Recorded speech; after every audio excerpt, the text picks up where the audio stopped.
Well, welcome to the latest in the Devon and Cornwall Record Society podcast series. I think we're at about number 7 or 8.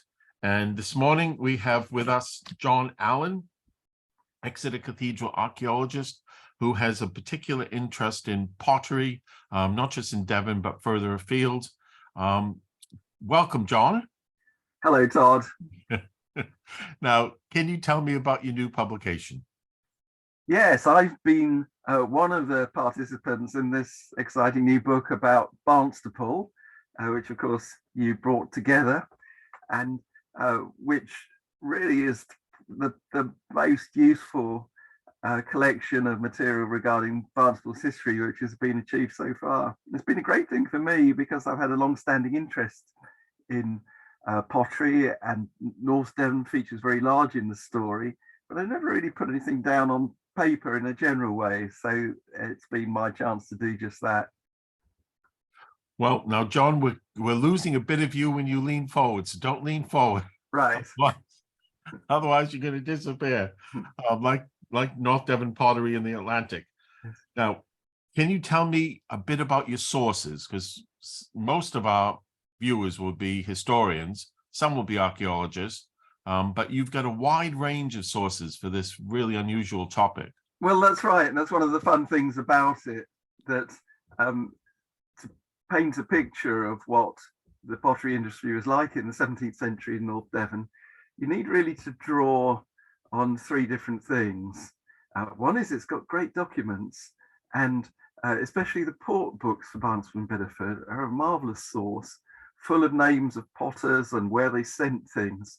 And that, in a national context, is very remarkable. It's probably the best documentation regarding a 17th century pottery which exists. So that's a great source, and it was the subject of a very fine book by Allan Grant some years ago. So that's one basic source to draw on. But to put together a story, you need to add to that the evidence of archaeology, because pottery, being more or less indestructible, is one of the materials which you can say a great deal about from archaeology. And in the case of Barnstaple, they found kilns, they found kiln waste, sometimes with the names of potters on them. And they've also found quite a number of domestic sites with nice collections of material from people's households. So the game is to link those 2 sources together. And what adds an extra strand of interest is that the basic tradition of making North Devon pottery went on and on long beyond the 17th century. In fact, people with long memories of Barnstaple, say from the 1970s, may well recall going, say, to Brannan's in Lichton Street and seeing potters at work. And they were the last in a series of generations which went right back to the 13th century. So one of its features is it has this remarkably long tradition of making pots. And that really is what makes Barnstaple and Biddeford famous in the world of archaeology. If you go to North America, what people will think of when they talk about Barnstaple and Biddeford, if they're interested in the world of archaeology, will very probably be the pottery, because it gets right out to Virginia and Maryland, even right down to the West Indies, up into Newfoundland, and into continental Europe. So this was a very interesting reflection of this great international trade which opened up, especially in the 17th and 18th centuries. And what sort of surprises were there? Because you knew the topic very well before, you were writing up, and you've been doing it for a long time.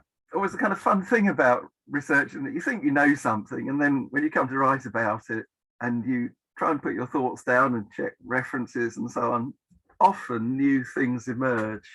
And for me, one thing which emerged was that we've known the names.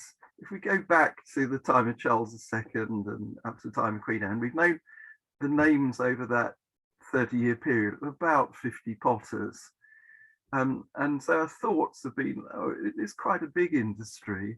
But what we didn't really take into account in trying to assess how many people were involved in it was how many extra folks, as well as the men actually making the pots, there'd have been people out on the downs cutting firs and people digging in the clay pits, and a lot of women involved in the trade. And I hadn't appreciated that when you tot all these people together, you're talking about an industry that employs several hundred people, something like perhaps 300 people or so in total. And I looked elsewhere for other pottery industries. For instance, there was a similar industry at Verwood in East Dorset. And there you've got very full documentation, which doesn't survive for North Devon. So the economic value of the whole thing and the sense in which Barnstaple and Bideford are real potting towns alongside other things really impressed me in a way it hadn't done previously. And where do you think this topic is going to go next? Well, there's a good question. I mean, this is a surprise question, Yeah. but I mean, not just where do you think it might go, but what are you hoping? Well, as you showed, there still are documents sitting there in the record office in North Devon awaiting discovery. So on the documentary side, we've already got a very full picture, but just the random discovery of a few more documents relating to some of the key individuals might well transform our understanding.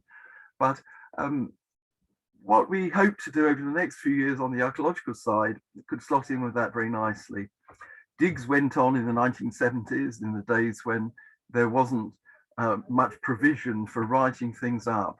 So mountains of material were found.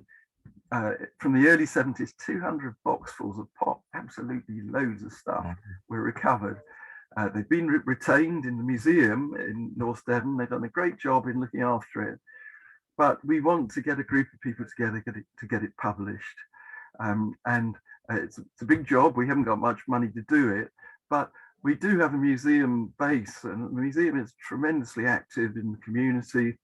And we hope to put together a project to go through all this material and draw out its significance.